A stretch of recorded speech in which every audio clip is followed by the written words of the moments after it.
Hello team, welcome to another ATP Geopolitics video with myself, Jonathan MSP. Ukraine War News Update, second part of the 7th of July 2024. Sorry, I will remember to press go this time. Sorry about the delay of the last one. I forgot to press go, shot out with my other son to get some art materials from a shop in town. Came back a couple of hours later and the video was still sitting there doing nothing, so I won't do that now.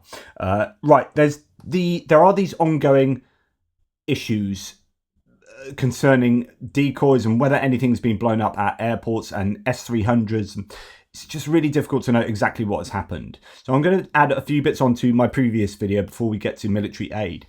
Now, War Vehicle Tracker is taking to task something that Oleshchuk has said on behalf of the Air Force, that basically, no, decoys have been taken out. The claim was this: as an exception, in order to explain to society that not everything is so clear-cut, I'm showing 2 fresh enemy strikes by Iskander-M taken from Russian reconnaissance drones at Dolintsevo airfield and Yuzhny district airfield. Air Force personnel successfully conducted passive defense measures. Thanks to everyone who helps with quality models of aircraft and air defense systems. The enemy has fewer Iskanders and the models will still be delivered. In other words, these are decoys hit. A War Vehicle Tracker says additional footage showing clear fuel spills near the hit MiG-29 at Dolintsevo, as well as an ammo dump near the fighter burning and exploding. Oleshchuk, for the future, don't lie about such things, especially if you know that the Russian drone was loitering there afterwards. So this is a counter-argument to Oleshchuk and the idea that it was definitely, decoys hit. I'm still unsure as to what the definite original claims from Oleshchuk are and whatnot. I mean, some things have certainly been hit, but some other things have appeared to have been decoys. Indeed, Yuri Ihnat has just come out and said Ukraine lost only 1 plane as a result of the Russian attack on Mirhorod airfield, which is a different one. Several planes which were called inoperable coffins were also damaged. At that time, the Russians claimed to have hit 7 aircraft. So this was another strike around the same time. Remember, 3 in a row. And actually, the maximalist claim from the Russians was 7 aircraft. But he's saying we only lost 1 there, and the other ones were, which a lot of people were saying at the time, there's a few of these aircraft that have been there for months and months and without moving, and they appear to be left out there in order to entice the, inoperable planes that have been left there to entice Iskanders, and so it came to be. Arguments to and fro. The Ukrainians have lost some aircraft over the last sort of weeks, 10 days, that's for sure. Just how many and how many of them were completely operational is up for debate. Now, there's a claim that's just come out today, this afternoon, that the 110th Brigade has shot down a Su-25. Not seen anything else about that, but there could be a shoot down of another Russian plane, which would be really good news for the Ukrainians. Then we have this, that gas pipeline that was blown up that I talked about in the earlier video today in Crimea, and I was not sure. The Russians said it was a technical fault. Ukrainians haven't claimed to have struck it. Well, now Ukrainian partisans have claimed responsibility for blowing it up, providing some pictures as well. And they published photos from their operation. The particular group is affiliated with the SBU. So that's really good news. So details of the partisan operation in the territory of Crimea. Our comrades from the Roz Partisans movement report that their operation to blow up a gas pipeline at Alushta was carried out on July the 6th at 9:40 at night. The gas infrastructure of Crimea is used by the occupying forces based there. This is no secret. We remind you, Crimea is not a recreation area, but a territory of military operations. The blame for this lies entirely with the regime of Putin. It was Putin who turned the once flourishing region that brought joy to people into a stronghold of this militaristic, aggressive policy. So maybe this is a bit of an answer back to people who are going on holiday to Crimea, lying on beaches right next to a military air base and a radar installation and air defense system, so on and so forth. We appeal to all Russians traveling to Crimea, seized from our neighbours for vacation, is not only immoral but also dangerous. Sunbathing on the beaches is as crazy as lying on a sun lounger on the deck of an aircraft carrier in the midst of a naval battle. I love that. And it's not just a kind of trolling. It's not trolling, really. It's just, this is how it is, right? Don't come on holiday to Crimea. You are in danger. That is stupid. So yeah, good stuff there from the partisans. And the I won't go back into more vehicle tracker claims. Anyway, now we're going to go to the aid. So this is the start of the video proper. And this is freaking brilliant. And not just because, yeah, I did end up voting Labour the other day, but mine was a not Tory vote. I'm not sure who I would have voted had it just been not a tactical vote. But I was happy with how I voted. But I've been really not nervous, but hoping, fingers crossed, that what I've been saying about the unity in British politics, and Conservatives and the Labour parties are both, and the Conservative and Labour Party are both singing off the same song sheet with regard to support for Ukraine. And this is what's been said for a long time. We've had Foreign Secretary David Lammy and shadow Foreign Secretary, so before Labour won, and a shadow Defence Secretary have both been to Kiev. Starmer, the present Prime Minister, had been to Kiev before he became Prime Minister.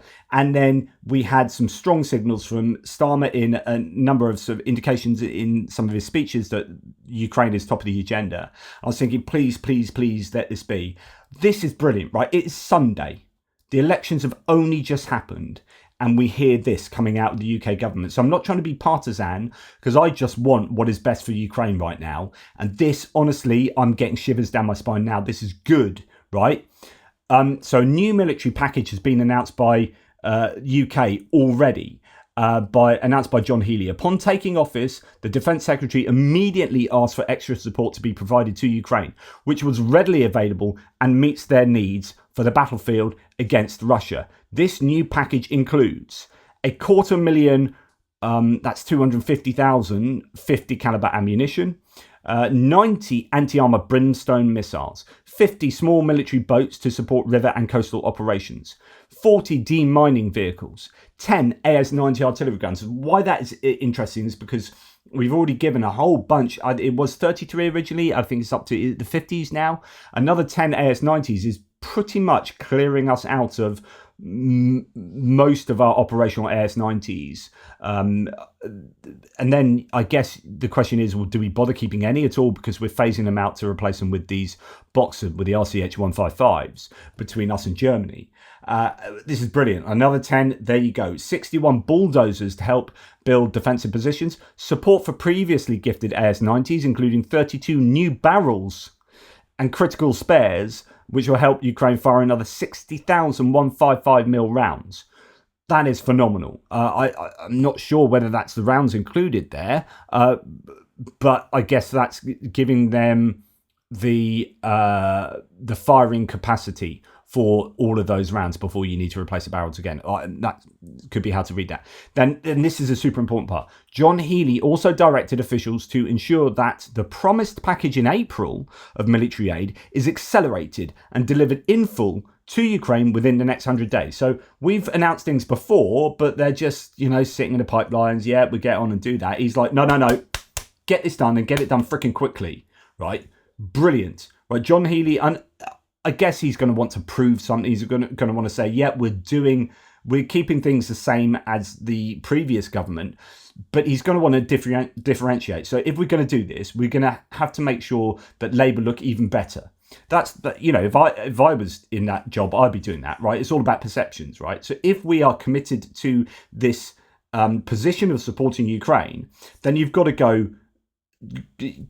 hard or go home, right? So it's like, we need to, if this is a vote winner, we've committed to this, then we've got to do it well. So how do I do it well in a way that makes me look better than the previous government? The previous government did a pretty good job of supporting Ukraine, right?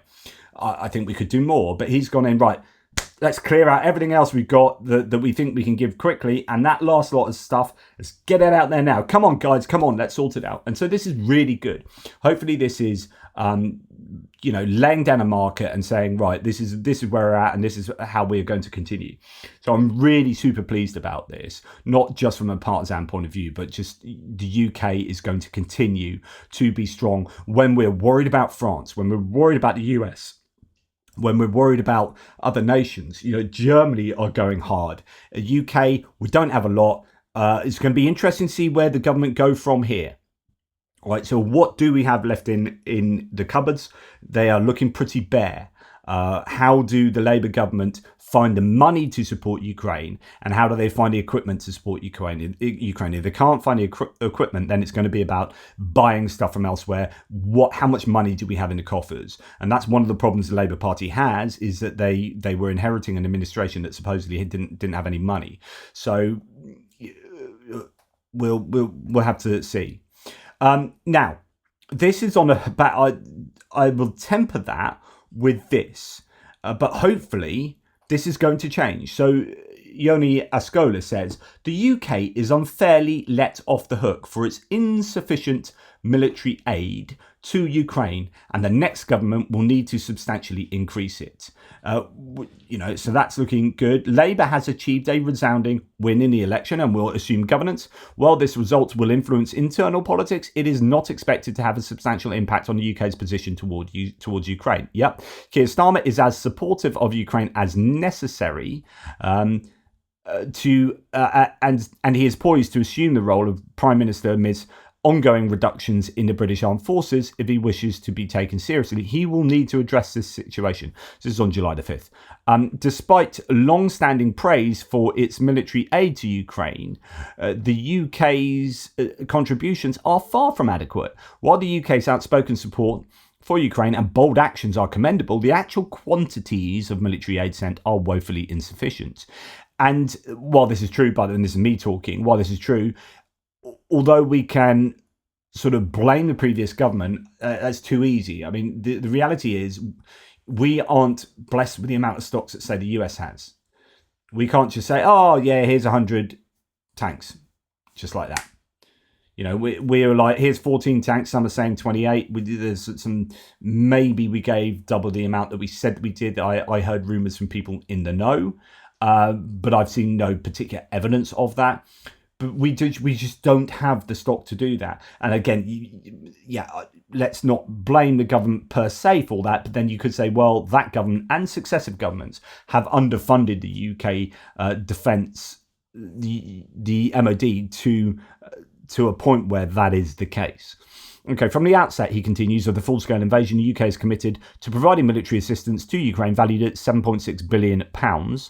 This allocation encompasses £3 billion designated for military assistance in the 2024 to 2025 period. So actually, that's ongoing, not 7.6 up to now. That's to 2024 to 25. When measured on a per capita basis, this aid falls significantly short.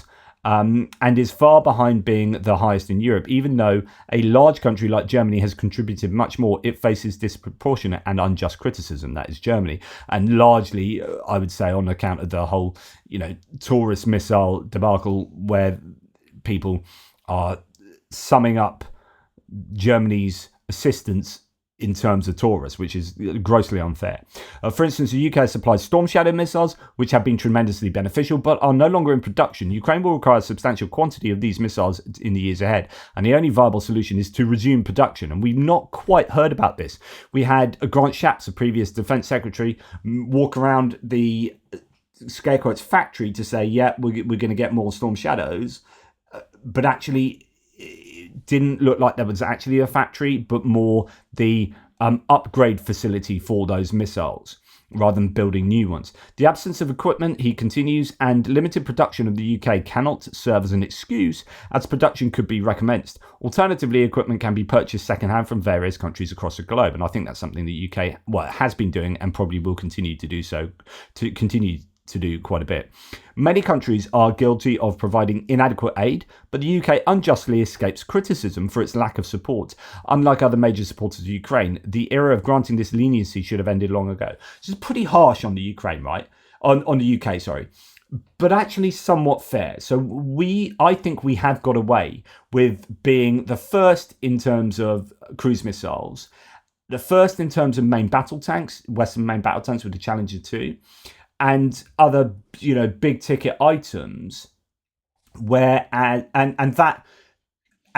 very strong rhetoric from Boris Johnson onwards, and David Cameron coming in as Foreign Secretary, has meant that people have been, I think, probably, perception is reality. So people have had their perception skewed by strong rhetoric and big ticket items, but actually, we are lagging behind other nations, and we are getting away with that. I mean, even David Cameron, and I've been broadly in support of him as Foreign Secretary, although he no longer is, in what he was saying, and how seriously he was treating this matter of supporting Ukraine.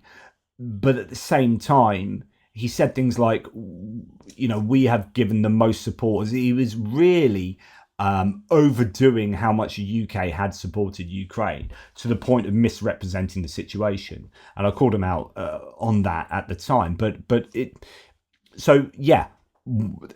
Just because I'm British, I'm not going to criticise the UK, but this is a good signal that literally at the weekend, on the Sunday, our defence secretary, has come out and said, we're going to give all this stuff and we're going to expedite that stuff. Let's go for it, boys. And that's, a good message to be sending. Right, NATO may adopt ammunition standardisation at Washington summit to boost arms production and interoperability between alliance members, said a NATO official. The war in Ukraine has shown a critical need for shell standardisation. So let's have a little look into this. This is from the Euromaidan Press. As we know, NATO's 75th anniversary summit is just about to be held. Quote, Ukraine has shown that our standardization was good on paper, but not so good in the field, said an official referring to munitions such as 155mm artillery rounds, which are in short supply globally amid soaring demand triggered by Russia's all-out war in Ukraine. While NATO enforces standards for small arms rounds, facilitating interoperability among allies, the situation differs for artillery shells. Despite the existence of NATO standard for artillery ammunition, its adoption remains voluntary. It has led to market fragmentation and hindered the efficient distribution of supplies. 14 NATO nations have retained the option to diverge from the standard, resulting in the availability of different types of 155mm ammunition. So I think we talked about this a little bit before with, say, France's types of ammunition, and I don't know, with the different shots and a quote, a world in which there was one standardized NATO round where every ally produced the same thing would be a much simpler world for military commanders, the NATO officials said. However, NATO might encounter resistance from munitions manufacturers, as implementing such a measure could potentially increase competition and drive down prices. Well, yeah, let's get the free market working for NATO here. Rather than allowing a not very crowded marketplace, either a monopoly in a particular type of ammunition, like a very particular 155mm artillery shell can only be produced by, say, this one company. And of course, that means they can command a monopolistic sort of price for that. Let's open up the market, and that will benefit NATO members across the board, as well as making interoperability far easier. Right, Mick Ryan, the retired Australian general, says, another good update here from Sam Bendit on Russian adaptations for the counter-drone fight. So not too much else on the news. So we're going to go to, at least for support for Ukraine, we're going to go to Russian stuff here. And Sam Bendit, who gives us some good stuff on drones, says, Russian state media reports that the Zont umbrella electronic warfare system for vehicles and equipment on the move that can reportedly jam FPV drones within a radius of up to 500 meters. Earlier, some Russian volunteers criticized such promotion by defense companies by arguing that no system can create a complete dome of electronic warfare protection. So this is a case of Russia claiming they've got good mobile electronic warfare. But the electronic warfare situation is a difficult one to get a handle on, because on the one hand, people claimed things before this war broke out, such as Russia were one of the world leaders in electronic warfare. Then you came to a war that saw the need to use that equipment, and then an evolution of munitions that meant that there had to be quite a lot of reactivity to the battle space. And so electronic warfare needed to evolve really quickly. And the idea is that okay, well, Russia might have had good electronic warfare from the 90s, 2000s onwards, but right now, are those pieces of kit still good enough? And do they have enough of them? And then have they reacted quickly to the needs of the battlefield. And then you get claims like this, and then we know that the Russians lie. So you get claims like, oh, the Zont umbrella is a good thing. It can, on the move, protecting the dome up to 500 meters. Other people saying, not too sure that is actually doable. And so who knows? But then we also have a lot of secrecy in the electronic warfare sector. So the US and all allied nations are quite reticent to give their very best electronic warfare equipment to Ukraine, because that is the one area that requires an awful lot of R&D, a lot of money invested in it, and it's kind of patented technology, if you like. And if it gets in the wrong hands, then that is bad news. Okay, so there's talk about the Russians having got hold of a Storm Shadow missile and are working on ways of countering it, but there appears to be no evidence they've actually done that. And some complaining that the Russians aren't very good technologically at doing stuff like reverse engineering. But that Storm Shadow is not like cutting edge new. Like if they got their hands on the most cutting edge electronic warfare equipment that say the US could provide, which would be really good for Ukraine, something they desperately need, but it's a really high risk to let that get into the wrong hands. And kind of on that note, here we've got Sam Bennett again with a thread. Last year, Russian MOD tried to promote the Sibiryachok combat quadcopter made by one of its defense companies. The military users noted its poor quality at the time, lambasting it on social media. This drone is back, and recent users point to continued bad quality. It crashed. So this is it at the moment.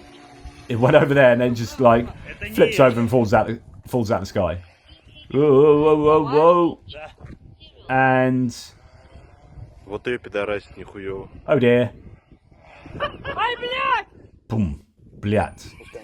And it's gone down. So not a good look for something that was already a little bit controversial or not well received. Many reviews are downright brutal, with Russian soldiers not holding back expletives to describe it, and some saying they are not using it altogether due to its poor quality.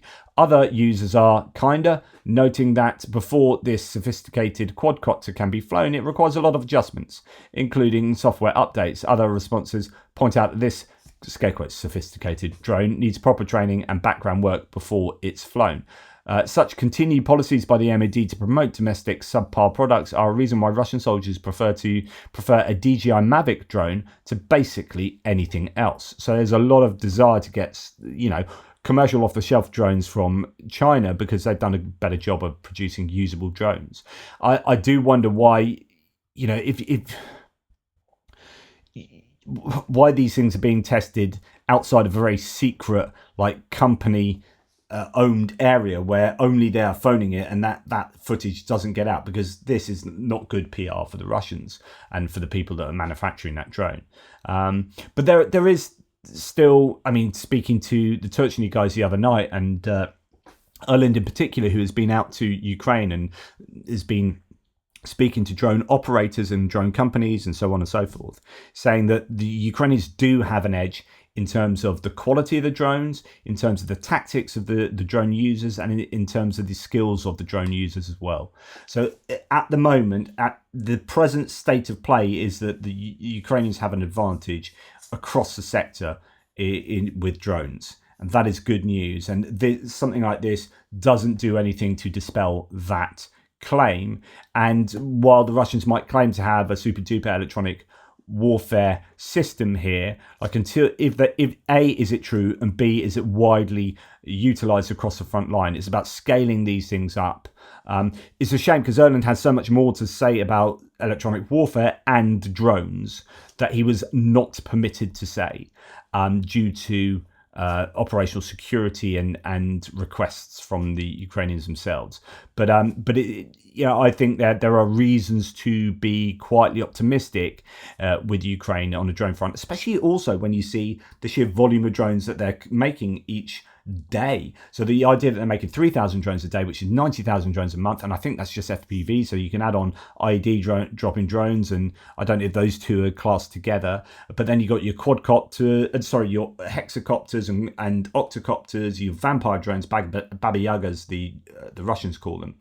and you've got your attack drones, you've got your reconnaissance drones, so on and so forth. There's just so many, and then people are procuring them as well. So Poroshenko the other day had a photo of like thousands of drones, and then you got all of these different charities and providers of drones, and then you got the individual people making them in their kitchens, and people taking drones from the UK or from any other country that are helping out, like Erlen from Norway, that are helping out the Ukrainians. So it must be receiving a phenomenal amount of drones.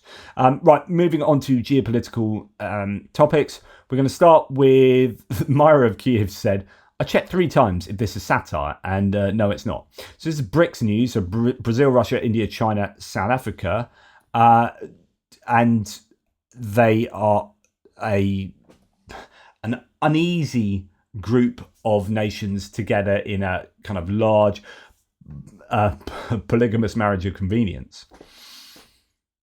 Here we've got the Russian president or dictator Putin announcing the partnership with the Taliban to fight against what? Terrorism. Just absolutely insane.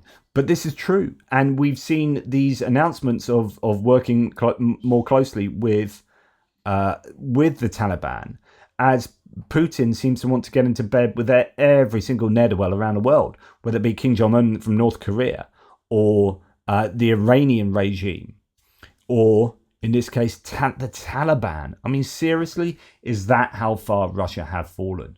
And the answer is yes. Okay, Hungarian Prime Minister Viktor Orban has described his recent meeting with the Russian President Vladimir Putin as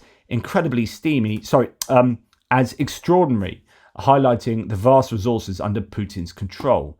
My goodness, that seems pretty scary to me. They are getting closer and closer.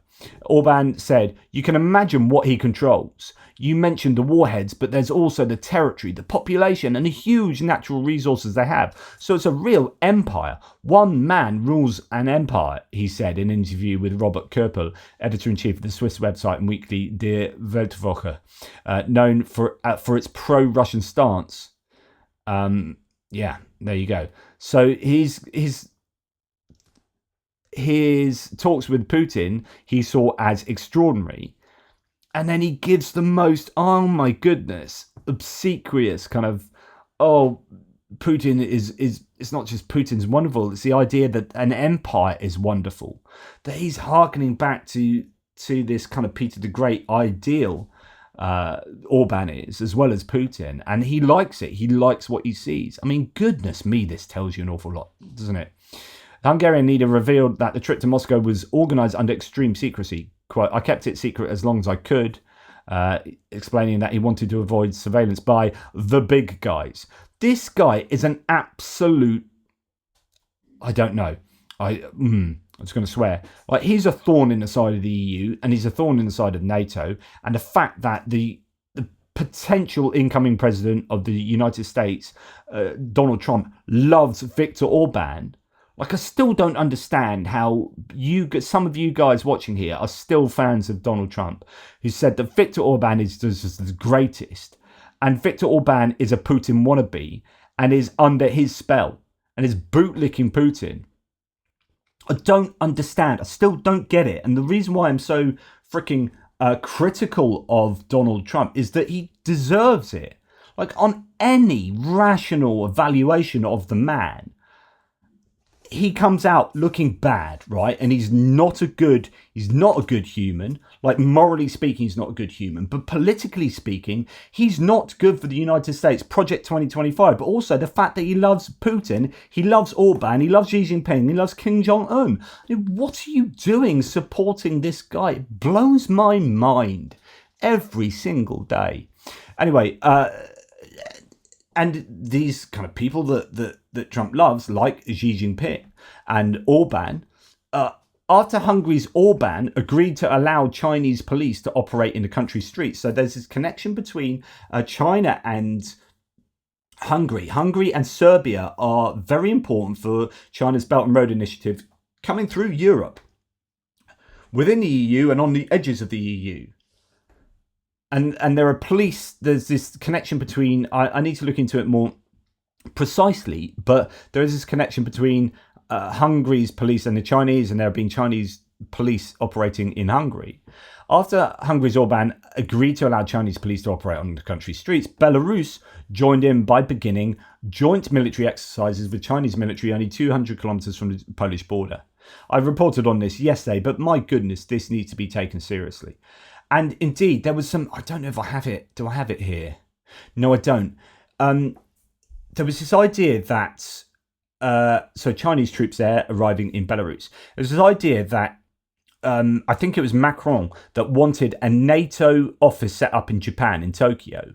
And this was seen as too escalatory towards China, like too near to China. And yet here China are going, you can't do that, and go, but we're going to do this. And we seem to be existing to the red lines of Xi Jinping and Vladimir Putin. And we don't seem to have the guts to be forceful enough. Like the US, the Biden administration is, Jake Sullivan is weak. Anti-escalation is just playing into the hands of Putin and Xi Jinping. Meanwhile, they just do what the hell they like. And we sit there and go, well, that sucks, but we shouldn't do this. But that sucks, but we shouldn't do that. Come on. Britain's new Foreign Secretary, David Lammy, has said, so we've just heard from John Healey, very strong on defence, and hopefully that is to be continued. Quote, this government, the UK government, will continue the UK's leadership on Ukraine and our ironclad commitment to Ukraine's security. That's really good. I like that. In fact, we go to David Lammy here. Thank you, David Cameron, not only for your kind words. So David Cameron said, congratulations, because David Cameron was the outgoing Foreign Secretary. I was wondering if they'd ever consider keeping him, because he did a pretty good job and he has that gravitas around the world, but Labour would never really settle for that, right? So congratulations, said David Cameron to David Lammy, on your appointment as Foreign Secretary. I talked about the handover being very gracious in the UK political scene, generally speaking, and I think that's a really good thing for our country and for a healthy democratic discourse. Cameron continues, at a time when the world is more dangerous, more volatile, more confrontational than most of us have ever known, your new role is more important than ever. And he's absolutely right. And he says the FCD, so that's a foreign office, basically, Foreign Commonwealth and what's it called now? Is it Development Office? Is full of great talent and experience that exemplifies the very best of the British civil service. I think it does. We've got a very good track record with our Foreign Office in terms of the expertise. I hope that hasn't been diluted over decades of changing politics. But I know they will serve you as well as they have served me. I will be willing you on as you get to work, standing up for Britain's interests, and wish you well. David Lammy said back to David Cameron, thank you, David Cameron, not only for your kind words, but for treating the democratic transition with bipartisan spirit and grace. Exactly what I'd just been talking about and talked about yesterday. The government will continue the UK's leadership on Ukraine and our ironclad commitment to Ukraine's security. So this is excellent news. All the right buttons are being pressed, all the right things are being said. Long may that continue. Right, Phillips O'Brien says the New York Times reporting that senior White House sources are now anonymously saying Biden should withdraw. It's reaching a serious crisis stage. This is still rumbling on as you expect it will. I don't know what's going on here, because it seems like Biden is still being really strong on maintaining his position. His family is strong around that. But you've got donors starting to get itchy feet. You've got House of Representative lawmakers and senators starting to get ants in their pants.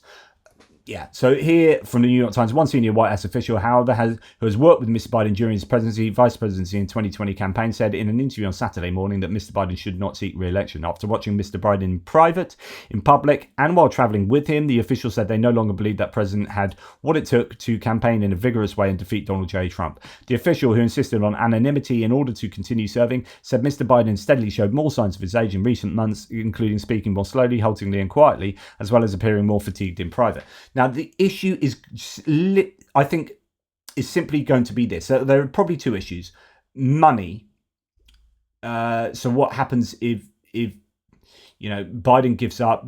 Does it have to be Harris, because that secures $91 million in the Biden-Harris campaign funds to Harris? If it goes to someone else, then that may be out of bounds, have to be given back. So there could be a monetary angle to this, but it's going to be on whether you think, because all other things remaining equal, and if you were, say, 6 months previous to where we are now, I think everyone would say, yeah, Biden out. But because it's gone past the primaries and we're getting closer and closer, and you're thinking the skeletons might come out of other people's closets that we don't know about yet if they became nominees. So it's going to be just about whether they statistically think Biden has a better chance over and above everyone else.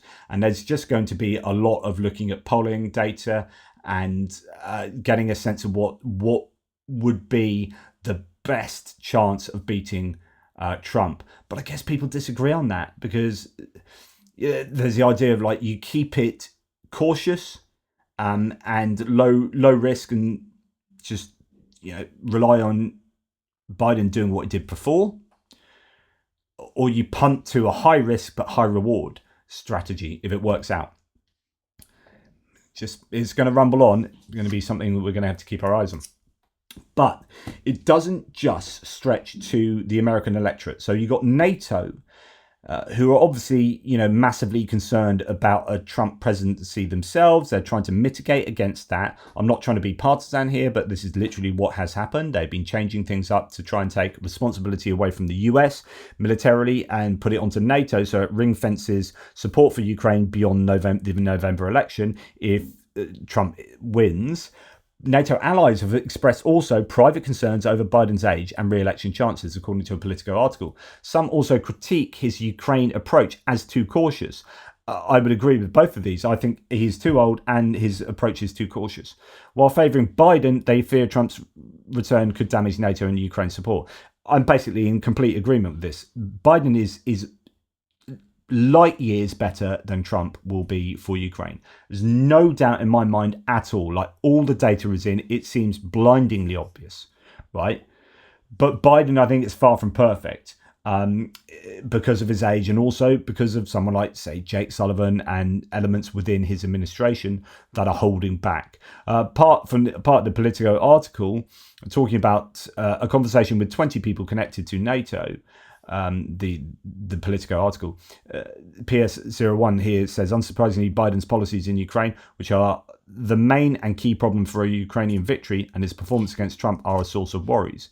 So the quote from the Politico article is, quote, we are having more conversations about our own defences since it looks like Trump is coming back, an official from a NATO country said after the debate. On top of that, some NATO allies aren't wholly satisfied with Biden's leadership, with many saying he's been too incremental in his approach to providing weapons and giving Kyiv the go-ahead to strike inside Russia. Completely agree. I don't understand why the Ukrainians can't strike air bases within Russia. It just blows my mind. Although, I'm massively in support of Biden and the Democrats over a Trumpian republicanism. I think Nikki Haley republicanism would have been fine. And in fact, you would have got total bipartisan support there, apart from some fringe MAGA people, I'm sure. But like that would have given the green light for a really strong, robust support for Ukraine. But Trump is a whole different kettle of fish. Now, going to France, I talked about the idea of was not being too sure about what happens with the election of the prime minister. So you got the President Macron has called 3 years early. He's called this National Assembly election, which is taking place today, right? French are voting today. So we could have Rassemblement National eking out a majority, which means that they'd have Jordan Bardella probably as prime minister. And I was wondering, well, who gets to actually elect the prime minister? So Thierry, help me out here. There is supposedly a massively high turnout today. I don't know whether that's a good or bad thing. Could be a good thing as lots of people are mobilised, but then that's probably the case for both sides. Thierry Schmidlin here, who's one of the French members here at the channel. Thanks, mate. Prime Minister in France is designated by the president or chosen by the president. There's no obligation for him to select someone that is head of the most important fraction of the parliament or the biggest fraction. Interesting. But if he selects someone that is not even a partial majority, that prime minister could be removed immediately by a vote of censorship against the government in the parliament. And that's why if the election of tomorrow generates a parliament with 3 blocks of nearly the same strength, which is plausible, the whole country will be paralysed. A prime minister will be nominated and propose a government, but not sure they can pass a single law, not even budget. So what I guess is, so the worst case scenario is if the Rassemblement National, the far right party, get an outright majority. If they get an outright majority, then he can do nothing but select Jordan Bardella, because if he selects anyone else, then they get censored by a majority vote, is how I understand it.